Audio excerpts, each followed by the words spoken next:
একটা দোকানে কাস্টমার না আসার পেছনে সবথেকে প্রথম কারণ হলো দোকানের ভ্যারাইটি। অর্থাৎ কোনো মতেই যেন কাস্টমার দোকান থেকে এসে ফিরে না যায়।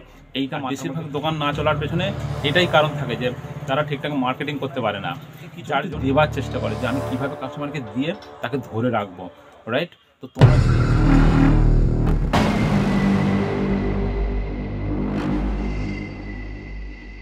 মার্কেটে একটা দোকান ভালো তখনই চলে যখন সেই দোকানের দোকানদার আর তার টিম প্রতিটা কাস্টমারদের সাথে বিনম্রভাবে কথা বলে। যে কোনো মার্কেটে একটা দোকান ভালো কী কারণে চলে, তারা কী টেকনিকগুলোকে মানে যে সব কাস্টমার তাদের দোকানে ছুটে যায়, আর যেই দোকানগুলো কাস্টমারের অপেক্ষায় বসে থাকে, মানে কাস্টমার দোকানে আসে না ঠিকঠাক, তারা কী ভুলগুলো করে যে সেই দোকানে কাস্টমার আসতে চায় না, সেই সব পয়েন্টগুলো আজকে জানবো এই ভিডিওতে। সবার প্রথমে আমরা জানার চেষ্টা করবো মার্কেটে যেসব দোকানগুলো ভালো চলে না তারা কী ভুলগুলো করে যে কাস্টমার সেখানে যেতে চায় না। দ্বিতীয়তে জানবো যেসব দোকানগুলো খুব ভালো চলে তারা কী টেকনিকগুলোকে জানে, কী কৌশলগুলোকে মেনে চলে যে সব কাস্টমার তাদের দোকানেই ছুটে যায়। তো খুব শর্ট টাইমের মধ্যে তোমাদেরকে বোঝাবো, তোমাদের টাইম না নষ্ট করে। দেখো, একটা দোকান ভালো না চলার পেছনে অনেক কিছু কারণ হতে পারে, তবু তার মধ্যে কমন যে ভুলগুলো বেশিরভাগ দোকানদার করে সেইগুলো কি তোমাদের কাছে জানাবো। তোমাদের মধ্যে এর কিছু যদি ভুল হয় তোমরা সেটাকে ঠিক করে নেওয়ার চেষ্টা করো। সবার প্রথমে তোমাদেরকে এটাই বলবো, যখন কোনো দোকানে কাস্টমার যায় না তার পেছনে অনেক রিজন হয়। একটা দোকানে কাস্টমার না আসার পেছনে সবথেকে প্রথম কারণ হলো দোকানের ভ্যারাইটি। তোমরা দেখবে লক্ষ্য করে, আমরা যখন কোনো দোকানে যাই সেখানে যদি প্রোডাক্টের ভ্যারাইটি কম থাকে সেখানে আমরা যেতে চাই না। এইগুলোই বেশিরভাগ দোকানে ভুল হয়। কাস্টমার অনেক রিসার্চের পর দোকানে আসে, সে যদি এসে দেখে যে তার পছন্দের প্রোডাক্টটা নেই, তখন তার মাইন্ডের মধ্যে কি হয় যে আমি বেকার এই দোকানে আসলাম, আমার অন্য দোকানেই ঠিক ছিল। তাই বেশিরভাগ দোকান মার খাওয়ার কারণ হচ্ছে তাদের দোকানে ভ্যারাইটি কম থাকার জন্য। এবার এখানেও তোমাদেরকে বলবো, তোমাদের দোকানে যদি ভ্যারাইটি কম থাকে, তোমার যদি পয়সা কম থাকে, চেষ্টা করবে অল্প প্রোডাক্ট নিয়ে ব্যবসা করতে, তার সমস্ত কিছু ভ্যারাইটি রাখতে।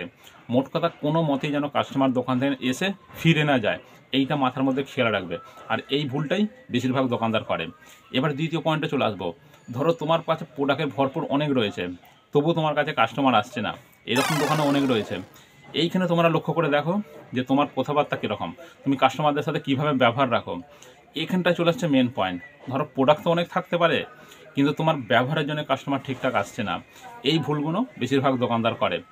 তাই এই জায়গাটা তোমরা একটু লক্ষ্য করবে যে তোমরা যখন কাস্টমারের সাথে কথা বলো, কীভাবে কথা বলো, তাদের সাথে কীভাবে প্রেজেন্টেশন দাও, মানে প্রোডাক্ট নেবার সময় কিংবা কোনো পয়সাকে রিটার্ন করার সময় কীভাবে তাকে দাও, তার সঙ্গে কীভাবে কথা বলো, এইগুলোকে লক্ষ্য করো।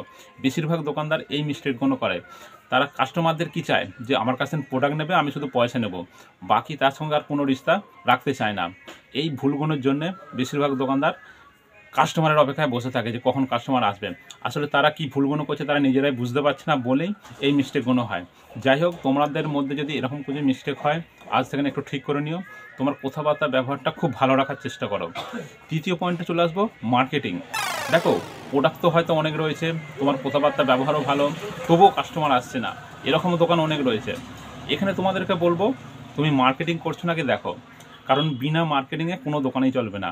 ধরো তুমি কোনো জায়গাতে কোনো দোকান করেছো, চাই সেটা মুদিখানা হোক, জামা কাপড়ের দোকান হোক, জুতোর দোকান হোক, মিষ্টির দোকান হোক, যাই হোক না কেন, এবার মানুষ যদি না জানে যে তোমার দোকানটা একটা রয়েছে মিষ্টির দোকান কিংবা জামা কাপড়ের দোকান, সে কীভাবে তোমার কাছে আসবে? তো তার জন্যে মার্কেটিং করতে হবে। আর বেশিরভাগ দোকান না চলার পেছনে এটাই কারণ থাকে যে তারা ঠিকঠাক মার্কেটিং করতে পারে না, যার জন্যই দোকানে কাস্টমার আসতে চায় না। তো এই ভুলগুলো তোমরা করছো নাকি দেখো, যদি করে থাকো তাহলে ঠিক করবে, কারণ মার্কেটিংয়ে না করলে দোকান চলবে না, রাইট? এবারে চলে আসবো লাস্ট পয়েন্টে, সেটা হলো প্রোডাক্টের কোয়ালিটি প্লাস তোমাকে রেট ঠিকঠাক নিতে হবে। এই জায়গাটাতেই অনেক দোকানদার ভুল করে। প্রোডাক্টের কোয়ালিটি অনেকে কি করে যে সস্তা দিবার চক্করে সে কমা কোয়ালিটি দিয়ে দেয়। এই ভুলটা তোমরা করবে না। প্রোডাক্টের কোয়ালিটি সবসময় চেষ্টা করবে কাস্টমারকে বেটার দেওয়ার জন্য, ভালো দেওয়ার জন্য। চাই তুমি 2 পয়সা লাভ কম করো তবুও চলবে, কিন্তু কোয়ালিটি নিয়ে কখনোই কাস্টমারকে ঠকাতে যাবে না। কারণ কাস্টমার কি চায় যে আমার কাছ থেকে 2 পয়সা বেশি নিক কম নিক কোনো ফারাক নেই, কিন্তু কোয়ালিটি যেন আমাকে ভালো দেয়, এইটা সব কাস্টমারই চায়। তাই এই জায়গাটাতে অনেক দোকানদারই ভুল করে। তারা কি করে যে কম দামের চক্করে কাস্টমারকে খারাপ কোয়ালিটি দিয়ে দেয়। তাতে কি হয়, সেই দোকানের নাম খারাপ হয়, দোকানের নাম আস্তে আস্তে ডুবতে থাকে। তাই এই জায়গাটা তোমরা একটু লক্ষ্য করে দেখো যে এইরকম তোমরা কিছু ভুল করছো না তো, তাহলে আজকের পর একটু ঠিক করে নিও। অবশ্যই তোমাদের দোকানে কাস্টমার আসবে। চালাবে যখন কোনো দোকানকে চালাবে, তোমার কাছে যদি প্রোডাক্টের ভরপুর অনেক থাকে, তোমার ব্যবহারও ভালো, দোকানের সব কিছু ভালো, তবুও কাস্টমার আসছে না। কেন আসছে না? নিশ্চয়ই তো কিছু কারণ আছে। ভুল তো তোমার মধ্যে কিছু না কিছু হচ্ছে। কারণ দেখো, প্রোডাক্ট থাকলে কাস্টমার আসবেই। কারণ একটা জিনিস তো তোমরা নিশ্চয়ই জানো, যেখানে চিনি থাকে পিঁমড়ে অটোমেটিক চলে আসে। যখন দেখবে দোকানে ঠিকঠাক কাস্টমার আসছে না, তখন তোমাকে নিজেকেই ভাবতে হবে যে আমার মধ্যেই কোথাও না কোথাও ভুল হচ্ছে। হয় আমি ঠিকঠাক মার্কেটিং করতে পারছি না, নয়তো আমার কাছে প্রোডাক্টের ভ্যারাইটি নেই, নয়তো আমার ব্যবহার ভালো নয়, নয়তো কিছু না কিছু আমার মধ্যে মিস্টেক হচ্ছে যার জন্য কাস্টমার দোকানে ঠিকঠাক আসছে না, নয়তো তাকে কোয়ালিটি খারাপ দিয়ে দিচ্ছি। এই প্রবলেমগুলোর জন্যই দোকানে ঠিকঠাক কাস্টমার আসে না বেশিরভাগ ক্ষেত্রে। মানে কমন এই প্রবলেমগুলোর জন্যে কাস্টমার দোকানে আসতে চায় না। তো এইগুলো তোমরা একটু ঠিক করে যদি নিতে পারো, দেখবে তোমাদের কাছে আস্তে আস্তে কাস্টমার আসতে থাকবে। একবারই হয়তো রাতারাতি সব কিছু চেঞ্জ হবে না, হয়তো একটু টাইম লাগতে পারে, কিন্তু কাস্টমার আসবেই, রাইট? এবারে চলে আসবো যেসব দোকানগুলো খুব ভালো চলে, তারা কি কি ভালো কাজগুলো করে, তারা কি কি টেকনিকগুলোকে মানে, যে সব কাস্টমার চায় সেই দোকানে যাব প্রোডাক্ট নিতে, তারা কি কি টেকনিকগুলোকে মেনে চলে, সেই পয়েন্টগুলি তোমাদেরকে শেয়ার করব। দেখো, খুব সহজভাবেই বলবো। সবার প্রথমে চলে আসবো দোকানের ভ্যারাইটি নিয়ে। দেখো, কাস্টমার সেখানেই যাবে যখন তার দিমাগের মধ্যে ফিক্সড হয়ে গেছে যে ওই দোকানে গেলে আমি প্রোডাক্ট ভালো পাবো, প্লাস সব কিছু পাবো, প্লাস আমার পছন্দের প্রোডাক্ট পেয়ে যাব, মানে A to Z প্রোডাক্ট পেয়ে যাব। কাস্টমার সেখানেই ছুটে যায়। তো তোমরা এই ভুলটা করছো বলেই কাস্টমার যায় না। আর যেই দোকানগুলো ভালো চলে, তারা প্রোডাক্টের ভ্যারাইটি অনেক রাখে। কাস্টমারের মাথার মধ্যে একটা, তারা জেনে গেছে যে আমি এই দোকানে গেলে আমি সব কিছু পেয়ে যাবো, A to Z সবই পাবো। তো সেই জন্যই সেই দোকানগুলো কাস্টমার ছুটে যায়। দ্বিতীয় পয়েন্টে চলে আসছে রিলেশন। তারা কাস্টমারদের সাথে একটা বন্ধুত্ব তৈরি করে, মানে একটা রিলেশন তৈরি করে, যে কাস্টমার যেন তাকে ছেড়ে না যায়। কিভাবে সেটা হয়? তার ব্যবহার দিয়ে। তার সঙ্গে একটা এমন সম্পর্ক তৈরি করে যে কাস্টমার যেও অন্য দোকানে যেতে চাইবে না, তার দোকানে ছুটে আসবে। সেই ব্যবহারটা কিভাবে করে? দেখবে তার সঙ্গে যদি কোনো কাস্টমারের সঙ্গে কোনো বাচ্চা আসে, তাকে কিছু একটা ফ্রি কিছু দেয় যাতে তার বাবা মার ভালো লাগে। মানে এইগুলো একটু দিমাগ মেরে করতে হবে, ঠিক আছে? কিংবা কোনো সময়তে তাদেরকে ফ্রি কিছু দিতে হবে। এরকম কিছু না কিছু, মানে কাস্টমারের মনকে খুশি রাখার জন্য তারা চেষ্টা করে। আর এইভাবেই তারা কাস্টমারকে ধরে রাখে। আর যার জন্য কি হয়, কাস্টমার অন্য দোকানে মন চাইলেও সেখানে না যেয়ে তার দোকানে ছুটে চলে যায়। তাই চেষ্টা করবে কাস্টমারদের সাথে তোমরাও রিলেশন কীভাবে তৈরি করবে, কীভাবে তাদেরকে চিপকে রাখবে তোমার দোকানের সাথে, রাইট? আর বড় বড় যেসব দোকানগুলো ভালো চলে, মার্কেটে যেসব দোকানগুলো খুব ভালো চলে, তাদের কথাবার্তার টেকনিকই এমন, কাস্টমার অটোমেটিক তাদের কাছে ছুটে যায়, রাইট? এবারে চলে আসবো 3 নম্বর পয়েন্টে। যেসব দোকানগুলো মার্কেটে ভালো চলে, তারা কি করে দেখো, কোয়ালিটি কাস্টমারকে সবসময় ভালো দেওয়ার চেষ্টা করে, যে কাস্টমারকে কোনো মতেই ঠকাবো না। কারণ কাস্টমার একবার যদি চলে যায়, সে আর আসতে চাইবে না আমার দোকানে। তাই রেট একটু কম বেশি হোক, কোনো অসুবিধা নেই, কিন্তু তাকে কোয়ালিটি সবসময় ভালো দেওয়ার চেষ্টা করব। আর যদিও তাকে খারাপ কোয়ালিটি দিই, সেটা তাদেরকে বলে দেবো যে ভাই এই কোয়ালিটির একটু খারাপ হতে পারে। তারা একটা বিশ্বাস তৈরি করে, মানুষের সাথে একটা বিশ্বাসযোগ্য হবার জন্য চেষ্টা করে। দেখো, যেখানে বিশ্বাস তৈরি হয়ে যায় না, কাস্টমার সেখানেই ছুটে যায়। আর এই দোকানগুলো এই টেকনিকগুলো মেনে চলে, তারা একটা মার্কেটে বিশ্বাসযোগ্য জায়গা তৈরি করে ফেলে, যেটা বেশিরভাগ দোকানদার করতে পারে না বলেই দোকানে কাস্টমার যায় না। তাই তোমরাও চেষ্টা করবে যে প্রতিটা মানুষের সাথে একটা বিশ্বাসযোগ্য তৈরি হবার জন্য, যেন মানুষ তোমাকে চোখ বন্ধ করলেও ভরসা করতে পারে, বিশ্বাস করতে পারে যে না, এই দোকানে গেলে আমাকে ঠকাবে না, রেট ঠিকঠাক নেবে, কোয়ালিটি ভালো দেবে। এই বিশ্বাসের যোগ্যটা তোমাকে তৈরি করতে হবে। যেদিন তুমি বিশ্বাসযোগ্যর মতন একটা মানুষ তৈরি হয়ে যাবে, দেখবে অটোমেটিক কাস্টমার তোমার দোকানেই আসবে।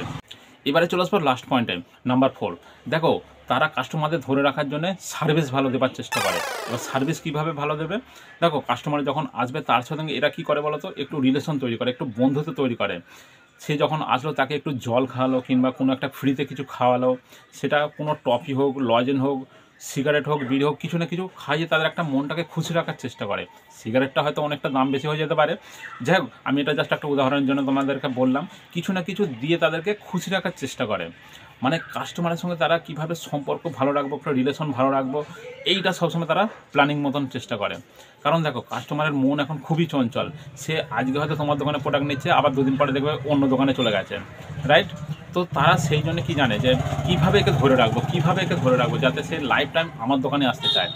এই টেকনিকগুলোকে তারা খুব ভালোভাবেই মানে, আর খুব একদম চতুরাইয়ের সাথে এগুলোকে মেনে চলে। যার জন্য কী হয়, কাস্টমার বারবার সেই দোকানে ছুটে যায়। আরও একটা এরা কী করে বলো তো, মার্কেটিং করে খুব সুন্দরভাবে। কীভাবে মার্কেটিং করে? ধরো কোনো অকেশনেতে কিছু ফ্রি দেয়, সেটা 1 জানুয়ারি হোক, পয়লা বৈশাখীতে হোক, দীপাবলিতে হোক, কিংবা ঈদে হোক, যাই হোক না কেন, এটা একটা কিছু ফ্রিতে কাস্টমারকে দেয়, যাতে কাস্টমারের মনে একটা খুশি চলে আসে, রাইট? তো এইগুলো এরা খুব চতুরাইয়ের সাথে করে, যার জন্য কী হয়, কাস্টমার অটোমেটিক তাদের দোকানের সাথে চিপকে যায়, সে চাইলেও অন্য দোকানে যেতে চায় না। আর বেশিরভাগ দোকানদার কী করে, তারা শুধু প্রোডাক্ট দেবো পয়সা নেবো, প্রোডাক্ট দেবো পয়সা নেবো, এইটা মাথা মেরে চলে বলে দোকানে কাস্টমার যেতে চায় না। আর যে দোকানগুলো ভালো চলে তারা কাস্টমারকে কিছু কিছু দেওয়ার চেষ্টা করে, যে আমি কীভাবে কাস্টমারকে দিয়ে তাকে ধরে রাখবো, রাইট? তো তোমরা যদি এই টেকনিকগুলোকে একটু মেনে চলতে পারো, দেখবে তোমাদের দোকানেও কাস্টমার অটোমেটিক আসবে। দেখো, আমি নিজে একটা বিজনেস চালাই মার্কেটে, সেই অভিজ্ঞতা থেকে তোমাদেরকে শেয়ার করছি। ভিডিও যদি তোমাদের ভালো লেগে থাকে অবশ্যই আমাকে জানিও, আর যদি তোমাদের খারাপ লেগে থাকে, যদি তোমাদের টাইমকে নষ্ট করে থাকি, সেটাও আমাকে জানিও, যাতে আমি তোমাদেরকে দ্বিতীয়বারের যে নেক্সট ভিডিওটা করব খুব শর্ট টাইমের মধ্যে নলেজ ভালো দেওয়ার চেষ্টা করব, কারণ আমি চাই না কারো টাইমকে ওয়েস্ট করার। আজকের মতন থ্যাংক ইউ। নেক্সট ভিডিওতে আবার তোমাদের সাথে দেখা হবে। Bye bye.